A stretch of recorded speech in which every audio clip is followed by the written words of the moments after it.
Bom, vamos falar um pouco sobre a tutela de urgência cautelar. A tutela de urgência, tutela provisória de urgência cautelar, que tem aqui uma regulamentação especial nos artigos 305 a 310. A tutela cautelar que é uma tutela de segurança, a tutela de segurança de uma outra tutela, como uma cautelar de arresto de bens, por exemplo.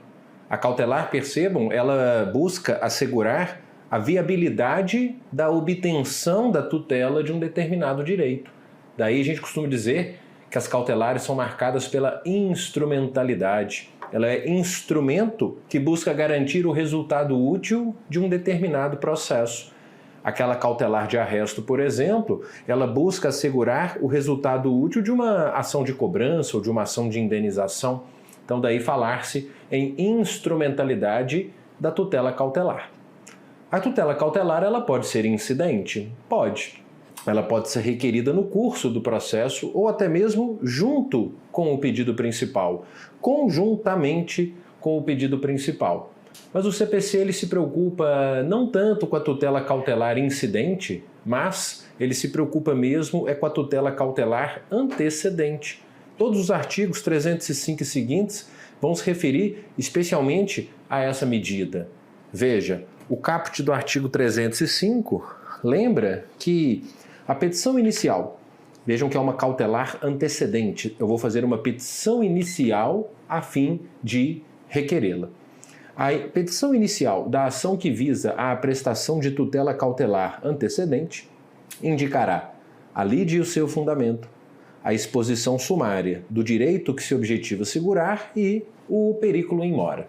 Bom, então, veja bem, a parte diante ali de uma situação de iminente dissipação de patrimônio do devedor, ela pode, exemplificativamente, peticionar, mesmo antes de formular o pedido principal, um pleito de tutela cautelar antecedente.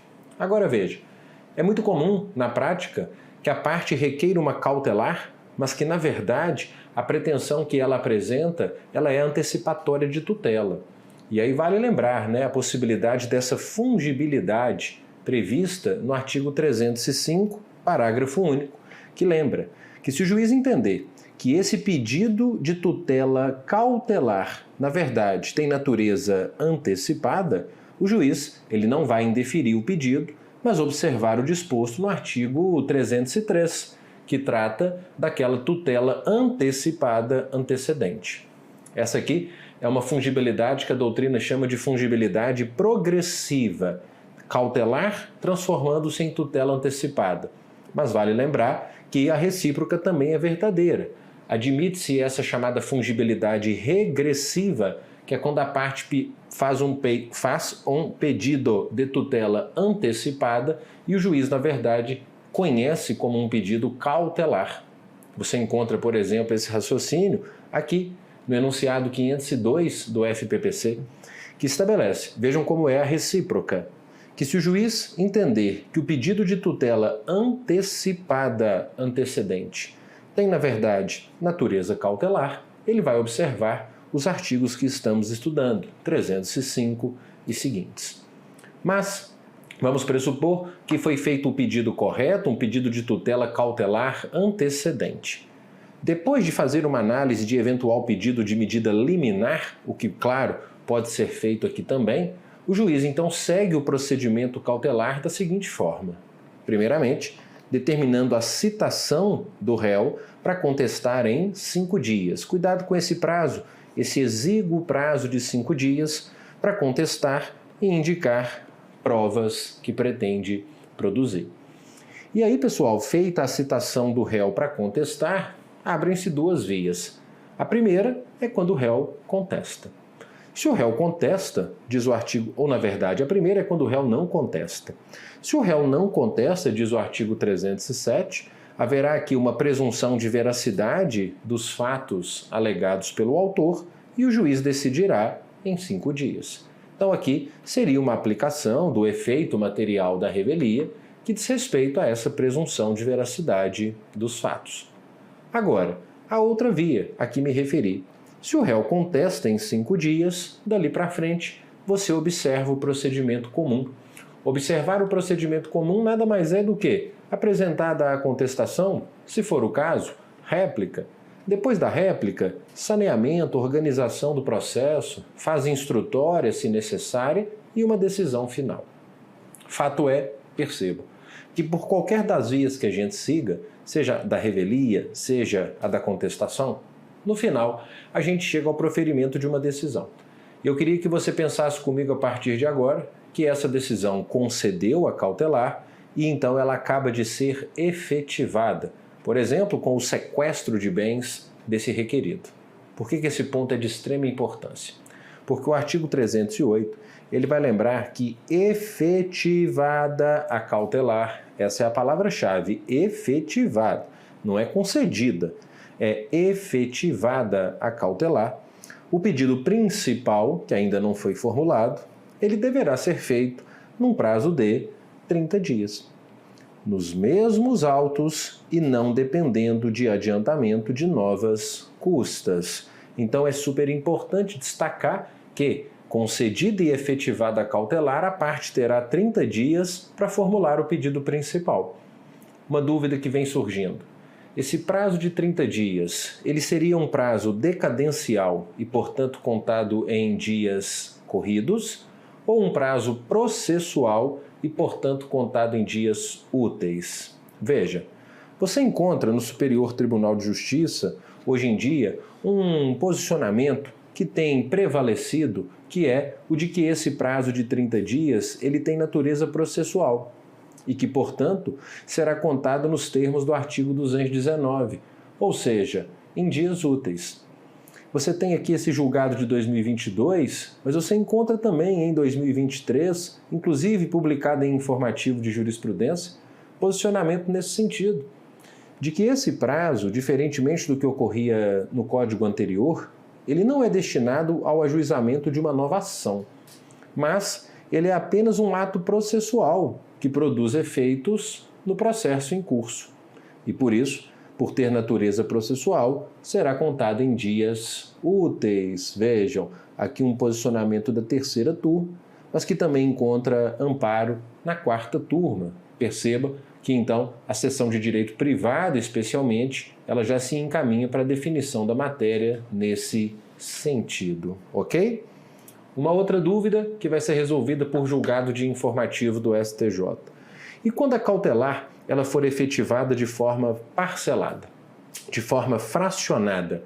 Nesse caso, o prazo de 30 dias ele é contado de quando? Veja, ele só será contado quando da total efetivação da medida. Esse importante julgado aqui do informativo 715, destacando que a contagem desse prazo ela se inicia na data em que for totalmente efetivada a cautelar. Tá claro? Muito bem. Bom, vale lembrar ainda no contexto desse pedido principal que a parte deve formular, que é possível que ela altere a causa de pedir nesse momento, o que me parece natural, já que a causa de pedir da cautelar, ela não necessariamente é a mesma da causa de pedir do pedido principal. Para o pedido principal você pode ter outros fundamentos, outros fatos, então essa possibilidade existe. E aí, formulado esse pedido principal, a lei diz que as partes serão intimadas para uma audiência, a nossa audiência de conciliação ou de mediação.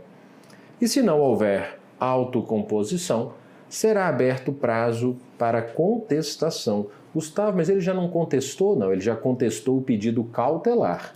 Essa contestação aqui é em relação ao pedido principal. E essa contestação aqui não é em 5, mas é em 15 dias. Tá ok? Bastante cuidado com essas reflexões. Com o que eu fecho esse capítulo aqui, essas reflexões sobre as cautelares, porque eu preciso encerrar o tema das tutelas provisórias em geral com algumas palavras sobre a tutela da evidência. A tutela da evidência é prevista lá no artigo 311 do CPC e que protege o titular de um direito cuja existência é quase certa, um direito de probabilidade qualificadíssima, enfim, um direito evidente, né? Trata-se, na verdade, pessoal, de uma tutela satisfativa, né, que em muito se assemelha a uma tutela antecipada. ela é uma medida de natureza satisfativa, só que ela não tem necessidade de urgência. É necessário que o direito tenha essa tal probabilidade qualificada, essa evidência, o que se configura em 4 hipóteses. Veja, o 311 lembra que a tutela da evidência será concedida independentemente da demonstração de urgência quando, primeira hipótese, caracterizar-se abuso de direito de defesa ou manifesto propósito protelatório da parte. Então, proposta a demanda, citado o réu, se, nesse caso, imagine que o réu, embora a lei diga parte, vamos pressupor que no mais das vezes é o réu que vai agir dessa forma. Se ele começa a agir com abuso de direito de defesa ou, de alguma maneira, tentando protelar esse processo, isso então evidencia, vamos entender assim, que ele não tem razão.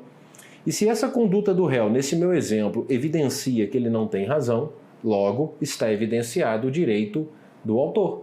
Então será possível a concessão da tutela da evidência. A segunda hipótese, que diz respeito aqui, ou diz de perto com a questão atinente ao sistema de precedentes, é quando as alegações de fato elas puderem ser comprovadas apenas documentalmente e houver tese firmada em julgamento de casos repetitivos ou em súmula vinculante. Então vamos por partes. Primeiramente, é necessário que nessa segunda hipótese os fatos estejam já devidamente comprovados por prova documental. E segundo, é necessário que o pedido da parte esteja alinhado a certos precedentes vinculantes. Quais são eles? Súmula vinculante ou precedentes fixados em julgamento de casos repetitivos. Casos repetitivos, segundo o artigo 928 do CPC, compreendem IRDR e julgamento de recursos repetitivos. Então, se os fatos estão documentalmente comprovados e o pedido está de acordo com uma súmula vinculante, uma tese de IRDR ou uma tese de recurso repetitivo, será então uma situação em que se evidenciará o direito do autor e ele pode obter uma tutela da evidência. Então, o que evidencia o direito do autor aqui é uma demonstração cabal dos fatos constitutivos do seu direito e o alinhamento da sua pretensão a um desses precedentes obrigatórios. A terceira hipótese de tutela da evidência é quando se tratar de pedido reipersecutório. Pedido reipersecutório é pedido para entrega de coisa, ok? Fundado em prova documental adequada de contrato de depósito, caso em que será decretada a ordem de entrega do objeto custodiado sob pena de multa. Veja, essa hipótese de tutela da evidência veio para substituir o que tínhamos no Código de 73, que era a antiga ação de depósito. Aqui, o que o Código nos traz é o seguinte: se eu firmo um contrato de depósito com alguém, entrego uma coisa, e depois a parte se nega a restituir a coisa, eu hoje não tenho mais o procedimento especial dessa ação de depósito, que essa ação cujo propósito era restituir a coisa. Eu entro com uma ação de procedimento comum e tenho a possibilidade de pedir uma tutela da evidência. Se eu tenho prova documental do contrato de depósito, eu tenho prova da mora da parte contrária, e então suscito isso na minha inicial, essa situação evidencia o meu direito a uma tutela provisória. Uma tutela provisória com essa ordem de entrega do objeto custodiado. E a quarta e última hipótese é quando a inicial ela for instruída com prova documental suficiente dos fatos constitutivos do direito do autor, cuidado, a que o réu não oponha prova capaz de gerar dúvida razoável. Essa é uma situação até de certa forma curiosa, porque ela traduz aquele contexto em que o autor já traz as provas documentais do fato constitutivo do seu direito, o réu ele é citado, ele apresenta uma contestação, mas uma contestação que alguns consideram que não é idônea. O que é uma contestação que não é idônea? É aquela que não traz provas capazes de gerar quaisquer dúvidas acerca do direito do autor. Logo, a gente percebe aqui que existe uma relação direta entre o ônus da prova e o ônus do tempo. Por quê? Porque se o autor já fez as provas necessárias e o réu precisa de tempo para prová-la, para provar os seus fatos, se é seu o ônus da prova, tem que ser seu também o ônus do tempo. Então, nesse caso, permite-se que o juiz conceda a tutela da evidência em favor do autor, tendo em vista que os seus fatos já estão devidamente comprovados e os fatos trazidos pelo réu ainda demandarão prova. Repito, se é do réu o ônus da prova, deve ser, segundo esse entendimento, também seu o ônus do tempo. Tá bom? Muito bem. Agora cuidado para a gente encerrar, porque o parágrafo único do artigo 311 vai falar de quais situações admitem decisão liminar, decisões sem oitiva do réu. Apenas nas hipóteses dos incisos 2 e 3, o que me parece bem natural. Nessas hipóteses, será possível uma decisão liminar. Por que só nessas? Porque, gente, pensa comigo. Nas demais hipóteses, aquelas que envolvem abuso de direito de defesa, manifesto propósito protelatório, ou mesmo ausência de contestação idônea, a gente só pode configurar o preenchimento desses requisitos depois que o réu for citado. Se o réu já foi citado, eu já não tenho como mais falar numa decisão em caráter liminar. Então, cuidado, apenas nessas duas hipóteses temos a possibilidade de decisão liminar. Tá ok? Dá uma olhadinha comigo aqui nessa questão da Procuradoria do Estado da Paraíba sobre tutela da evidência. Veja, de acordo com o CPC, a concessão de tutela da evidência por decisão liminar, letra A, é inadmissível sob pena de violação ao contraditório? Ela é admitida, né?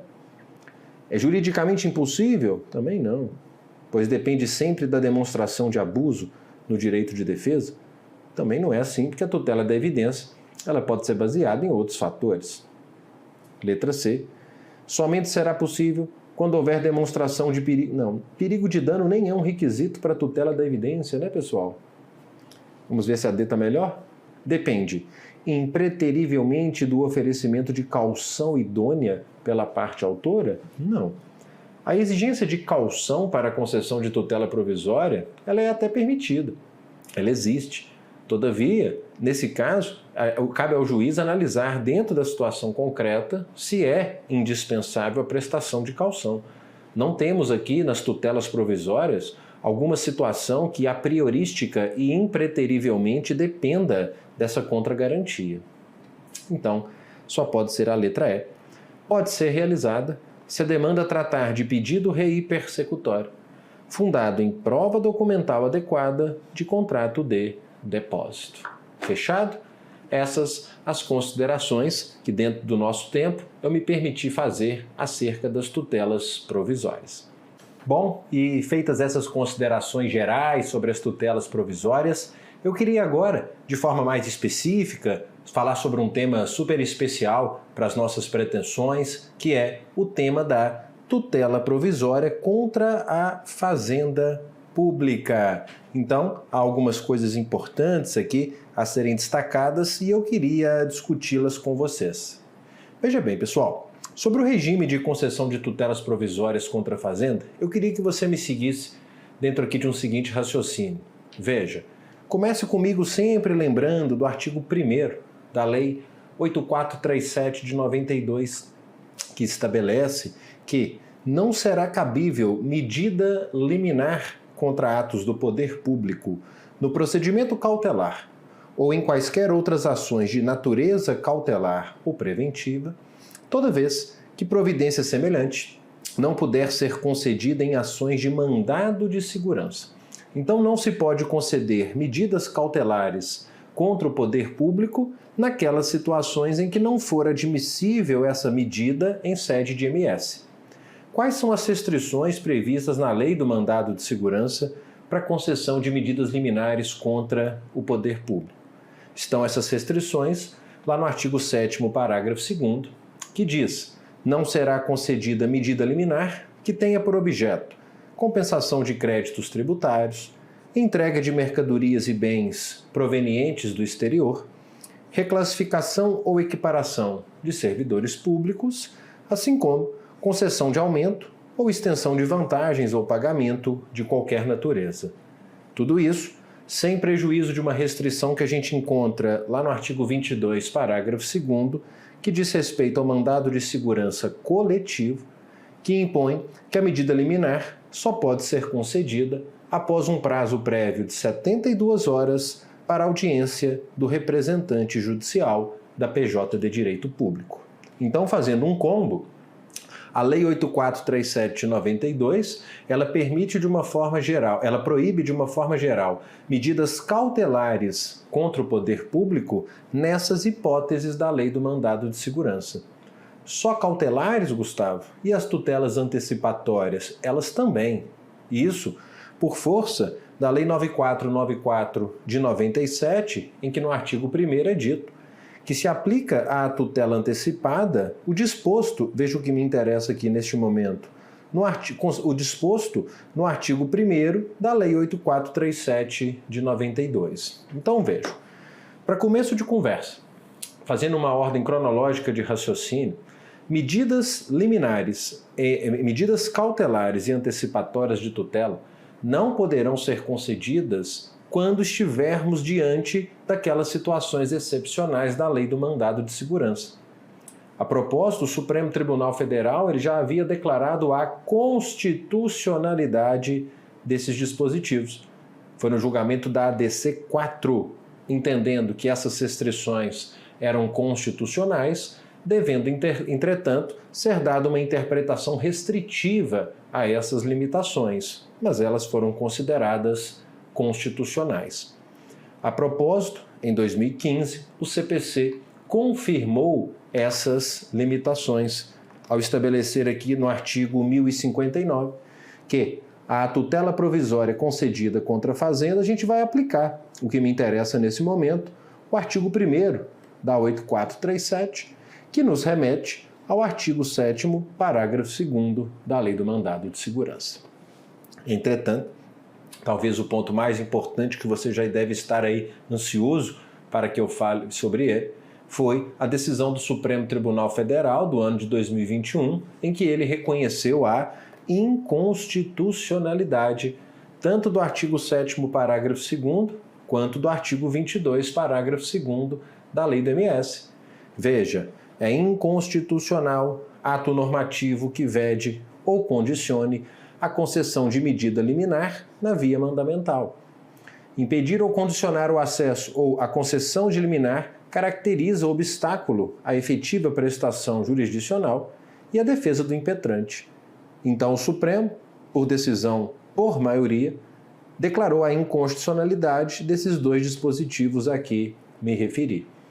Aí você me pergunta, Gustavo, então não existem mais essas limitações a que você se referiu das decisões de tutelas provisórias contra o ente público? Veja, hoje há uma divergência. Se essa decisão do Supremo Tribunal Federal, ela passou a permitir a tutela provisória apenas em sede de mandado de segurança, mesmo diante dessas situações específicas, ou se essa decisão ela pode ser interpretada ampliativamente de forma a permitir, então, que em qualquer tipo de procedimento não existam mais essas vedações. Veja, há quem entenda que essa interpretação tem que ser restritiva e que essa possibilidade que o Supremo reconheceu só pode ser aplicada ao mandado de segurança. Veja, o professor Leonardo Carneiro da Cunha lembra que a decisão do Supremo restringe-se ao MS, afirmando que a proteção do direito constitucional ao direito líquido e certo e a garantia do amplo acesso à justiça justificariam a proclamação dessa inconstitucionalidade. Então, há quem defenda que as restrições a que nos referimos, as restrições do artigo 7º, parágrafo 2º, 22, parágrafo 2º, elas não existem mais em sede de mandado de segurança. Mas essas restrições subsistem numa demanda, por exemplo, que esteja seguindo o procedimento comum. Agora, há quem defenda em sentido contrário, que a razão de decidir, os fundamentos determinantes desse acordo, faz com que se entendam inconstitucionais tais restrições para qualquer procedimento, podendo essas medidas liminares serem concedidas não só em MS, mas em ações que tramitem por qualquer procedimento. aqui por todos, por exemplo, esse é o posicionamento do professor Fernando Gajardoni, para quem? Em que pese o julgamento tratar de mandado de segurança, resta evidente que a ratio do precedente pode ser aplicada a qualquer limitação legal ao poder geral de cautela do juiz. Doravante, portanto, atenção, inexiste impedimento legal para a concessão de tutelas de urgência contra o poder público, mesmo nas hipóteses do artigo 7º, parágrafo 2º do CPC. E se a gente faz uma análise da decisão do Supremo, de fato ele não deixa isso muito claro, se essa possibilidade de concessão de liminares contra o poder público se restringe ao MS ou se vale para qualquer outra situação. Enfim, esse é um tema que ainda aguarda as cenas aí dos próximos capítulos. Fechou? Muito bem. Com o que a gente encerra aqui a nossa tratativa de tutelas provisórias, inclusive com essas considerações sobre as tutelas contra a Fazenda, para a gente fazer uma conexão com o nosso próximo ponto, o nosso item 5, que diz respeito às chamadas tutelas contra o ilícito, também chamadas de tutelas contra o ato contrário ao direito. Esse é um tema extremamente interessante, tem sido muito explorado nas provas. Ao final vou te mostrar algumas questões nesse sentido. Tema que a gente vai extrair lá do artigo 497, parágrafo único. E eu vou te explicar por que ele está sendo tratado aqui. É porque muitas vezes existe uma certa confusão entre a tutela cautelar, a tutela antecipada e essas chamadas tutelas contra o ilícito, tutela inibitória, tutela de remoção de ilícito. Então é por isso que eu gosto de fazer esse trabalho combinado. Você começa comigo a partir do artigo 497, parágrafo único, que vai estabelecer o seguinte. Lá no capítulo das sentenças, mais especificamente, sentenças das obrigações de fazer e não fazer, quando ele diz assim, que para a concessão de tutela específica destinada a inibir a prática, a reiteração ou a continuação de um ilícito, ou a sua remoção, é irrelevante a demonstração da ocorrência de dano, de culpa ou de dolo. E a partir desse dispositivo é que então a gente inicia o estudo dessas chamadas tutelas contra o ato contrário ao direito ou tutelas contra o ilícito. Eu gostaria que você então me acompanhasse num raciocínio para bem compreender esse ponto. Veja bem, pessoal, quando a gente pensa no exercício de tutela jurisdicional, de uma forma mais corriqueira, a gente pensa sempre numa seguinte lógica, a lógica da prática de um ato ilícito, ato esse praticado com dolo ou culpa, que gera, por sua vez, um dano, que, por sua vez, dá ensejo a uma ação de reparação. Entretanto, para a gente compreender bem esse tema, é preciso lembrar que é possível que haja algumas situações em que a parte ela comete um ato ilícito, um ato contrário ao direito, mas que não necessariamente vai levar a um dano, já que o dano ele não é uma consequência necessária do ato ilícito. O dano ele é uma consequência, ele é um requisito indispensável para o surgimento de uma obrigação de ressarcir, mas não para a própria constituição do ilícito. Então a gente conclui. Ora, se o dano não é um elemento constitutivo do ato ilícito, ou seja, pode haver um ato ilícito sem a ocorrência de um dano, o direito tem que reconhecer a existência de uma tutela jurisdicional que leve em consideração apenas o ato ilícito, deixando de lado o dano. Veja, nesse sentido, o maior estudioso do tema do nosso país, professor Marinoni, destaca o seguinte sobre essa primeira reflexão. O dano não é uma consequência necessária do ilícito. O dano é requisito indispensável para o surgimento de uma obrigação de ressarcir, mas não para a constituição do ilícito. Ora, se o dano não é elemento constitutivo do ilícito, podendo este último, o ilícito, existir independentemente do primeiro, do dano, não há razão para não se admitir uma tutela que leve em consideração apenas o ilícito, deixando de lado o dano. E é aí que entram as chamadas tutelas contra o ilícito. Gênero, de que são espécies tutela inibitória e a tutela de remoção de ilícito, que são tutelas que dependem apenas da existência de um ato contrário ao direito, né? Independentemente da existência de dano, de culpa ou de dolo. Então nós vamos dividir em letras A e B, tratar primeiramente da tutela inibitória e depois da tutela de remoção de ilícito. Começando pela tutela inibitória. A tutela inibitória que a gente encontra aqui nessa parte que eu sintetizei do 497, parágrafo único, que diz assim, que para concessão da tutela específica destinada a, olha a tutela inibitória aqui, inibir a prática, a reiteração ou a continuação de um ilícito, é irrelevante a demonstração da ocorrência de dano, de culpa ou de dolo. A tutela inibitória, pessoal, primeiramente, é importante você entender que ela é uma tutela de caráter preventivo. É uma tutela que impede, é uma tutela que inibe a violação da norma.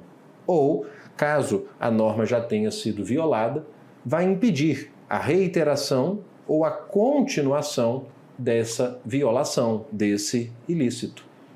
Por exemplo, uma tutela que tenha por objetivo inibir a prática de um ilícito, como a publicação de uma notícia lesiva a direito de personalidade, ou inibir a prática de um ilícito, como, por exemplo, a violação de direitos autorais, impedir, inibir a repetição de um ilícito, como, por exemplo, prática de atos de concorrência desleal, ou impedir a continuação de um agir ilícito, como, por exemplo, uma atividade poluidora que vem sendo desenvolvida ali em desfavor do meio ambiente.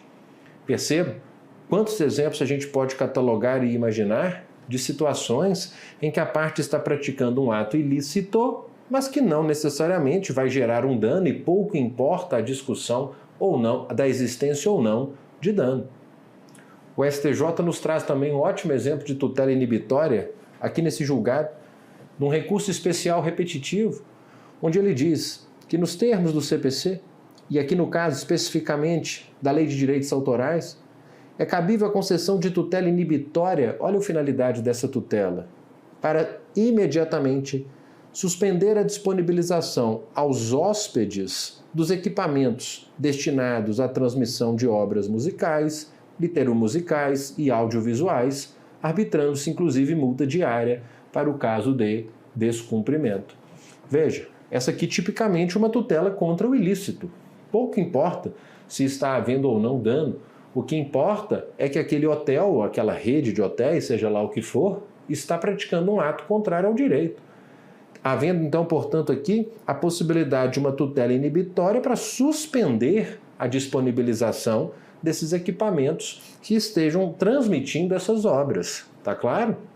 E percebam, A tutela inibitória, ela não se confunde com a tutela reparatória que pode ser desencadeada desses fatos, Uma tutela que vai sancionar, aí sim, o dano. Aí, nesse caso, vai ser uma ação em que se vai exigir a prova desse dano, em caso de responsabilidade subjetiva, culpa, dolo, enfim. A tutela inibitória, na verdade, ela acaba evitando a necessidade de uma tutela reparatória, vai tornar desnecessária a tutela reparatória, muito embora seja perfeitamente possível cumular um pedido inibitório com um pedido de ressarcimento pelos danos sofridos. Nesse sentido, lembra a doutrina. Assim, diante de um ilícito, torna-se possível a acumulação das tutelas inibitória e ressarcitória. A primeira, para que outros atos ilícitos não sejam praticados. A segunda, para que o autor seja devidamente indenizado pelos danos. Ok? Cuidado com isso. Muito bem. Agora, nós temos também, além da tutela inibitória, a tutela de remoção do ilícito. Quando a gente fala da tutela de remoção do ilícito, a gente pode trazer aquele mesmo parágrafo único do 497, destacando aqui o que me interessa nele, quando ele diz que para concessão de uma tutela específica destinada à remoção de um ilícito, é irrelevante o dano, a culpa ou o dolo. A tutela de remoção de ilícito é aquela que busca eliminar os efeitos práticos, os efeitos concretos decorrentes de um ato contrário ao direito, caso, eventualmente, eles já tenham se operado. Por exemplo, busque a apreensão de produtos que tenham sido colocados à venda e que contenham ali alguma substância proibida por lei, remoção de cartazes publicitários que configurem, de certa forma, a concorrência desleal, remoção de lixo tóxico que esteja armazenado em um local não autorizado, enfim. Uma outra exemplificação que eu poderia te dar, aqui da Lei da Propriedade Industrial, quando no artigo 209, veja, o Código diz, ou a lei diz, que no caso de reprodução ou de imitação flagrante de marca registrada, olha uma tutela de remoção de ilícito aqui, a apreensão de todas as mercadorias, produtos, etc., uma tutela tipicamente de remoção de ilícito. Ou ainda, a determinação da demolição de uma construção irregular. Veja, já que uma construção que desconsidera regramento legal é uma conduta contra ius, simplesmente porque viola uma norma. Logo, a determinação da demolição não vai remediar o dano, mas apenas remover o ilícito, restaurando a situação ao contexto anterior à prática da conduta contrária ao direito. Tá claro? A tutela de remoção de ilícito, costuma-se dizer, ela tem duas direções. Ela é tanto repressiva quanto preventiva. Ela é, em certa medida, repressiva porque ela olha para trás, né? Ela mira aquele ilícito que já foi praticado pela parte. Mas, de certa forma, também ela é preventiva, né? Porque ela zela pelo futuro. Ela evita a produção de um dano que pode ocorrer em decorrência da violação daquela norma. Nas palavras do professor Marinoni, a tutela de remoção de ilícito seca a fonte, que pode, de alguma forma, desencadear a produção de danos. Então, essa é a distinção entre as tutelas contra o ato contrário ao direito. Veja como isso vem sendo cobrado aqui em provas de advocacia pública. Começando por essa de 2021, que diz assim: a tutela inibitória é uma tutela preventiva contra o ilícito. Muito bem. Que exige, porém, alegação e prova de fato danoso? Não, né? O dano é totalmente desnecessário. A tutela de remoção de ilícito, por sua vez, ela é uma tutela repressiva contra o ilícito. Sim, a gente até viu que ela tem uma direção repressiva, né? Muito embora ela também possa ter essa direção preventiva, que independe de dolo, culpa ou dano. Foi dada como certa, mas vale essa observação, né? A doutrina costuma lembrar que a tutela, na verdade, de remoção de ilícito, ela tem tanto uma direção repressiva quanto uma preventiva. Mas, de fato, ela elimina os efeitos práticos de uma conduta contrária ao direito, evidentemente, aparece de forma mais clara essa sua direção repressiva. Veja, a tutela ressarcitória, ela é uma tutela contra o fato danoso? A tutela ressarcitória, sim, né? A tutela preventiva, a tutela inibitória, a tutela de remoção de ilícito é que não depende da prova de fato danoso. Ok? Espero ter ficado clara toda essa reflexão para que a gente então possa voltar tratando de outros assuntos. Pessoal, nesse bloco eu quero tratar desse relevantíssimo tema para as carreiras da advocacia pública, tema que tem sido extremamente cobrado, tema muitas vezes não tão bem compreendido como deveria, que é o tema da intervenção anômala das pessoas jurídicas de direito público. Esse tema que, na verdade, aí vai receber vários outros nomes, né?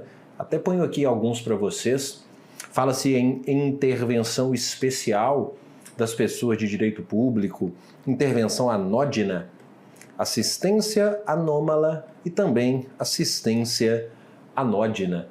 Tudo isso envolvendo o artigo 5º parágrafo único da Lei 9469 de 97, sobre o que a gente passa a falar. Vamos nessa? Pessoal, veja bem. Primeiramente, a gente vai passar pelo artigo 5º caput da 9469 de 97. Na verdade, o nosso foco é o parágrafo único, mas você tem que entender bem o que a gente tem no caput. Veja, O artigo 5º caput diz que a União, veja que aqui ele se resume à União, poderá intervir nas causas em que figurarem como autoras, res ou res, autarquias, fundações públicas, sociedades de economia mista e empresas públicas federais. Esse artigo 5º caput, ele traz uma hipótese de intervenção especial para a União nas causas em que autarquias, fundações, sociedades de economia mista e empresas públicas federais forem parte. Eu digo que é uma intervenção especial, por quê? Porque a lei, conforme reconhece a doutrina, cria aqui uma espécie de presunção legal, uma presunção absoluta de interesse jurídico da União nessas demandas. Percebendo então que esse caput, ele nos traz uma figura que, em verdade, convenhamos, nos remete à assistência clássica do CPC, aquela prevista lá no artigo 119, mas apenas com essa particularidade. Essa particularidade relativa à desnecessidade que a União terá de provar que existe algum tipo de interesse jurídico a fim de que ela intervenha, uma vez que esse interesse é presumido. A propósito, nessa situação, se de fato reconhecermos que a intervenção aqui ela se dá numa qualidade de assistente propriamente, haverá, inclusive, deslocamento de competência para a Justiça Federal em caso de intervenção, isso por força do artigo 109, inciso 1 da Constituição.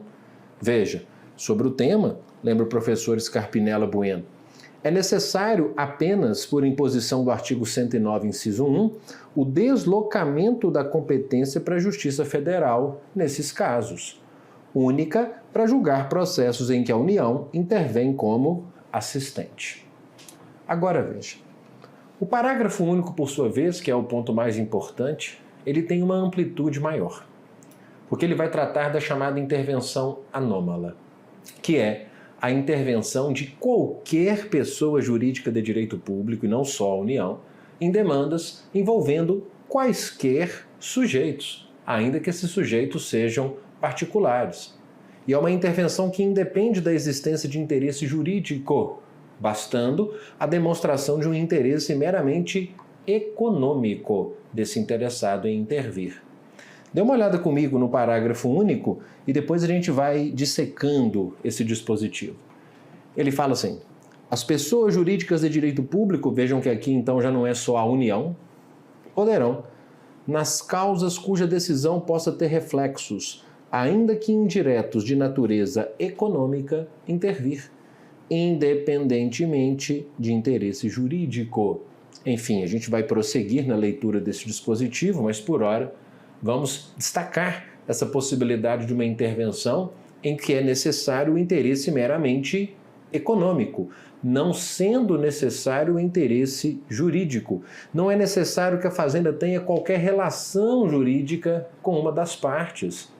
Muito menos que essa sentença possa vir a atingir a esfera jurídica da pessoa jurídica de direito público. Basta esse interesse meramente econômico.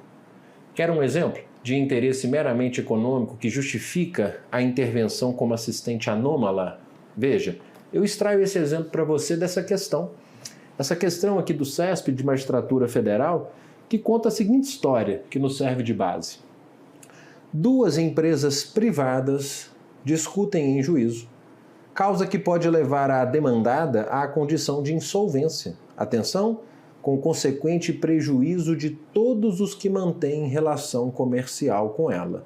E entre os clientes da demandada encontra-se a autarquia Beta, que experimentará severos, faltou aqui, né, prejuízos. Veja, a PJ de direito público, nesse caso, pode ingressar no feito, servindo-se de forma anômala de intervenção. Certo, existe aqui um interesse jurídico da autarquia Beta, existe aqui um interesse meramente econômico da autarquia Beta em intervir, e essa intervenção, então, será a intervenção anômala.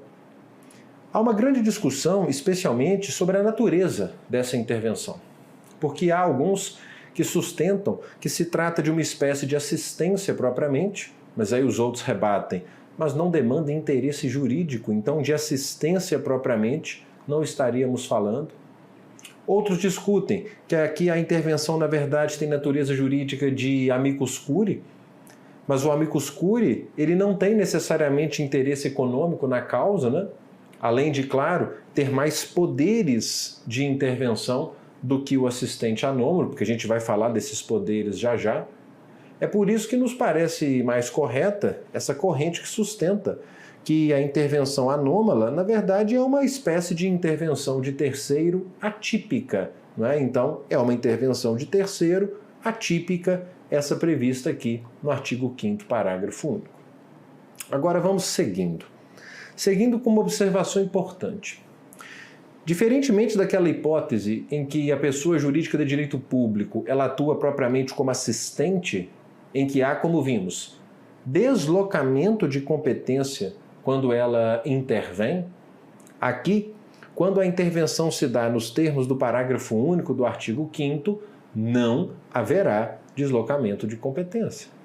Veja, o próprio STJ, ratificando essa ideia, lembrando que o seu entendimento é no sentido de ser tolerável a intervenção anômala da União e suas autarquias, independentemente de interesse jurídico, aqui vejam, ingresso esse que não desloca a competência para a Justiça Federal.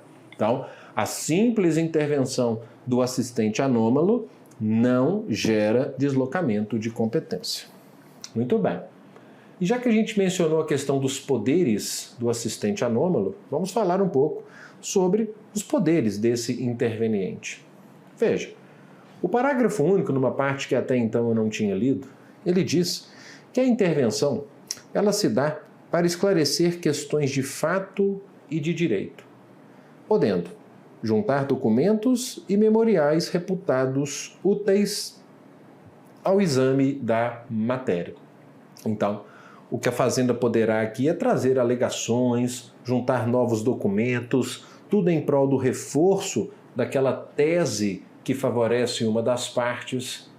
Muito embora alguns sustentem que, apesar de a lei dizer juntada de documentos e memoriais, essa intervenção não poderia se limitar apenas às provas documentais. Percebam, há quem defenda que não há razão para limitar a atividade instrutória à prova documental. Qualquer meio de prova, desde que lícito e obtido de modo lícito, deve ser admitido. Havendo inclusive também quem sustente que em grau recursal pode a pessoa jurídica de direito público inclusive realizar sustentação oral. Veja, nesse sentido, o enunciado 55 do Fórum Nacional do Poder Público, que defende ser cabível a sustentação oral pelas pessoas de direito público quando intervierem na forma do artigo 5º, parágrafo único. E a propósito, vale destacar, que pode a pessoa jurídica de direito público interpor recurso nesse processo. Então, está dentro dos poderes do interveniente, sobre o que, então, a gente passa a falar de uma forma mais cuidadosa. O recurso pelo interveniente. Importante destacarmos que, nesse caso, haverá deslocamento de competência. Nesse caso. Veja, porque a parte final do parágrafo único diz que é possível a APJ de direito público recorrer. Hipótese em que, para fins de deslocamento de competência, elas serão consideradas partes. Assim, se a causa ela foi julgada na Justiça Estadual, ela vai ser deslocada para a Justiça Federal, ou sendo, nesse caso, o recurso julgado por um TRF, caso haja a intervenção ali de um ente público federal. Destacando que há quem sustente que essa norma é inconstitucional, porque ela violaria o artigo 108, inciso 2 da Constituição, que é aquele artigo que trata da competência recursal dos tribunais regionais federais. Porque para muitos, essa norma que está na tela, ela ampliaria indevidamente a competência dos TRFs.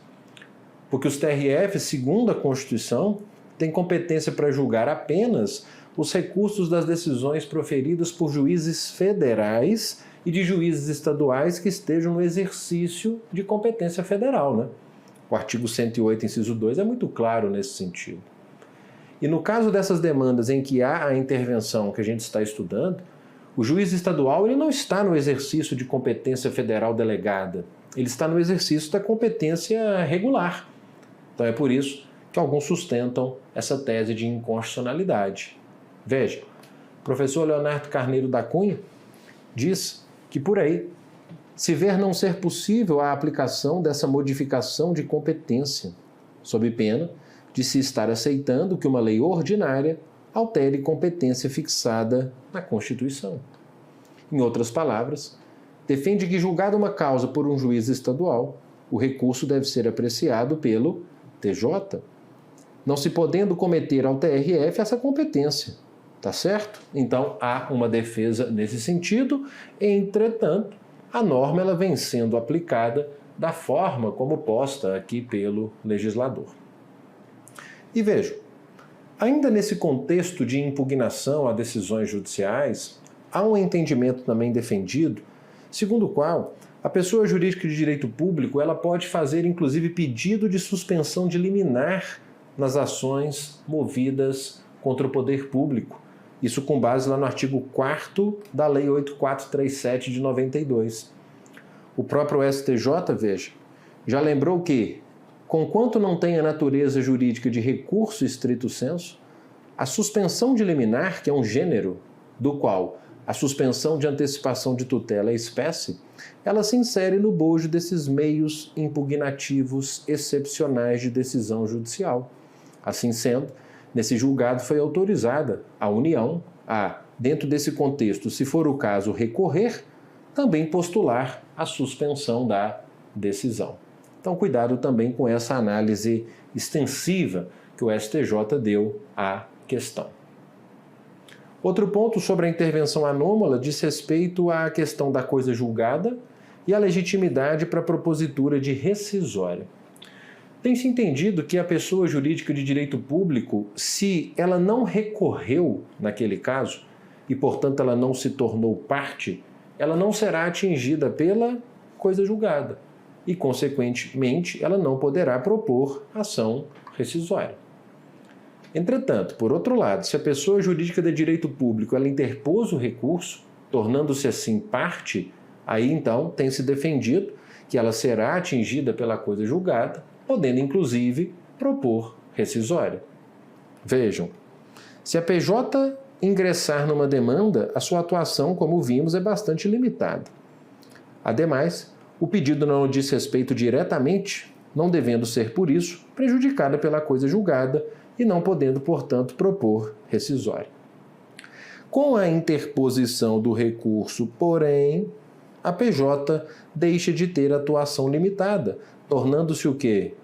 Parte, sendo alcançado pela coisa julgada e podendo, inclusive, propor ação rescisória. Me parece fazer todo sentido esse raciocínio. Agora vamos às discussões envolvendo os procedimentos em que se faz cabível essa intervenção anômala. Bom, induvidosamente, no procedimento comum será possível essa intervenção. Deixa eu dar um reset aqui para parar com esse bug. Então, no procedimento comum, induvidosamente, é cabível a intervenção anômala. Ficando aqui algumas perguntas, como, por exemplo, é possível a intervenção anômala nos procedimentos especiais? Bom, em princípio, sim, ok? Então, em princípio, podemos ter intervenção anômala nos procedimentos especiais. Embora haja alguns posicionamentos restritivos, como, por exemplo, o da inadmissibilidade da intervenção anômala no rito do mandado de segurança. Esse é um entendimento que prevalece no STJ, segundo o qual o rito do MS é incompatível com a intervenção de terceiros, mesmo que na modalidade de assistência, inclusive de acordo com a jurisprudência do próprio Supremo. Também não se poderá falar em intervenção anômala no âmbito dos juizados especiais, o procedimento sumaríssimo, não é isso? Já que o artigo 10 ele não admite qualquer forma de intervenção de terceiro nem de assistência, o que é a mesma coisa, já que a assistência é uma espécie de intervenção de terceiro no âmbito do juizado. Só uma notinha de rodapé, né? Segundo o novo CPC, o IDPJ é cabível nos juizados, mas isso não nos interessa nesse momento. Então, em procedimentos especiais, sim, havendo, entretanto, algumas restrições. E nos procedimentos de execução e de embargos à execução? Veja, no procedimento da execução não tem sido admitida a intervenção anômala. Já nos embargos, que são uma verdadeira ação, sim. A gente extrai isso, por exemplo, desse julgado aqui do informativo 754 do STJ, em que ele diz: é inviável a intervenção anômala na fase de execução ou no processo executivo, salvo na ação cognitiva incidental de embargos. Fechado? Então, no que se refere aos procedimentos em que é cabível, valem essas advertências. E em qual momento? E em qual momento é admitida a intervenção anômala? Momento em que é admissível a intervenção especial, a qualquer tempo e grau. A possibilidade de intervenção anômala se dá a qualquer tempo e grau. Professor Didier, por exemplo, destacando que a intervenção, que pode dar-se em qualquer dos polos do processo, seja no polo ativo, seja no polo passivo, e a qualquer tempo e grau de jurisdição. Fechado? Então, bastante cuidado com todas essas informações envolvendo esse tema de extrema importância, que é o da intervenção especial das pessoas jurídicas de direito público. Tema que, como te disse, e agora eu vou te mostrar, tem sido muito cobrado em provas recentes. Vou começar por essa prova aqui de 2023 da AGU, em que se afirmou nessa alternativa que a intervenção anômala promovida pela União, por si só, é incapaz de atrair a competência da Justiça Federal, correto? Só haverá a atração da competência para a JF se houver recurso. Aqui no mesmo ano, na prova de procurador do Estado de Roraima, foi dito: a intervenção anômala de ente público é admitida somente até a fase de saneamento? Não, acabamos de ver, né? Que se dá a qualquer tempo e grau de jurisdição. Veja ainda comigo essa última, também do mesmo ano, toda de 2023, portanto, percebo, quando nessa prova aqui foi dito que, em relação à intervenção anômala, aqui no caso pelo município, já que era uma prova de procuradoria, assinale a alternativa correta. Letra A. A jurisprudência do STJ entende não ser cabível a intervenção anômala no mandado de segurança. Correto, né? Vimos que existe essa interpretação restritiva com relação ao mandado de segurança. Letra B.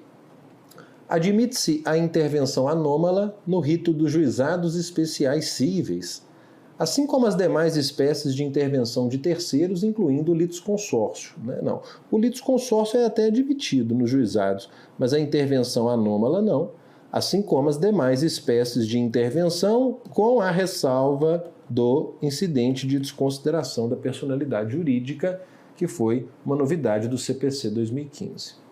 Vamos ver o erro da letra C. Embora admita-se expressamente que o município recorra no âmbito da intervenção anômala, o STJ rejeita a possibilidade de ajuizamento de pedido de suspensão de liminar ou de segurança. Errada, né? O STJ admite. E letra D. O município interveniente se submete à coisa julgada, ainda que não tenha recorrido, já que ostenta condição de parte na intervenção anômala. O município ostenta condição de parte caso ele recorra. E aí sim, ostentando condição de parte, ele é atingido pela coisa julgada, podendo inclusive propor ação rescisória. Agora, não sendo o caso, ele não ostenta condição de parte, não podendo ser inclusive autor de uma ação rescisória. Fechado? Então peço muito cuidado de vocês com o tema da intervenção anômala, que a gente encerra neste momento, para já deflagrar as nossas próximas discussões aqui, tratando do procedimento comum. o procedimento comum dos artigos 318 e seguintes. Um primeiro ponto aqui do nosso cronograma sobre procedimento comum diz respeito ao tema pedido. O pedido, que é aqui regulamentado nos artigos 322 a 329, que a gente inicia o tratamento neste bloco para fechar no próximo. O que é importante você se lembrar sobre o tema pedido? Primeiro, quando a gente fala em pedido, a gente está falando de um dos elementos da ação, né?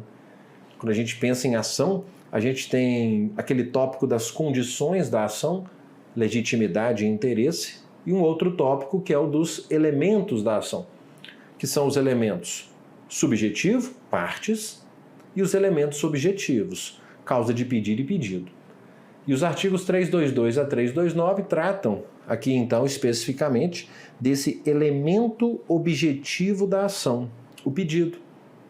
O pedido, pessoal, que ele deve ser considerado sob uma ótica do pedido imediato e do pedido mediato. Vamos começar com essa distinção, né? O que é o pedido imediato? O pedido imediato é o pedido ao Estado juiz da tutela jurisdicional. Por exemplo, a procedência do pedido para condenar o réu, a procedência do pedido para declarar a existência de uma relação jurídica, para desconstituir uma relação jurídica, ele é de natureza processual, portanto. Já o pedido mediato, ele é o chamado bem da vida pretendido. É o valor em dinheiro, é a entrega de um bem, é o reconhecimento da união estável, é o divórcio, etc. O pedido mediato é de natureza material, portanto. Então, essa é a distinção do pedido imediato para o pedido mediato. Lembrando ainda que o pedido ele deve ser certo. Pedido certo é pedido expresso, é pedido claro, em que o autor estabelece precisamente o que ele quer, sem que se deixe ali qualquer margem, né? Sem que se deixe qualquer lugar para algum tipo de incerteza. E a ideia do pedido ser certo vale tanto para o pedido imediato quanto para o pedido mediato. No pedido imediato, o autor tem que indicar qual que é a espécie de tutela jurisdicional que ele pretende, né? Condenatória, declaratória, constitutiva. No pedido mediato, ele tem que indicar aquilo que ele pretende obter. Por exemplo, o pagamento da quantia, a entrega da coisa, a obrigação de fazer, de não fazer. Não seria certo dessa forma, por exemplo, um pedido de procedência para aplicação dos rigores da lei ao caso concreto, ou a condenação do réu naquilo que Vossa Excelência entender como medida de justiça, né? Isso aí, essa incerteza sobre o pedido, essa falta de clareza, o pedido não sendo expresso, portanto, acaba dificultando ou até mesmo impedindo o direito de defesa do réu e o próprio julgamento da causa. Daí a necessidade de o pedido dever ser certo. Tá claro? A gente volta no próximo bloco, fechando os pedidos e passando para as posturas do juiz diante da inicial. Até já.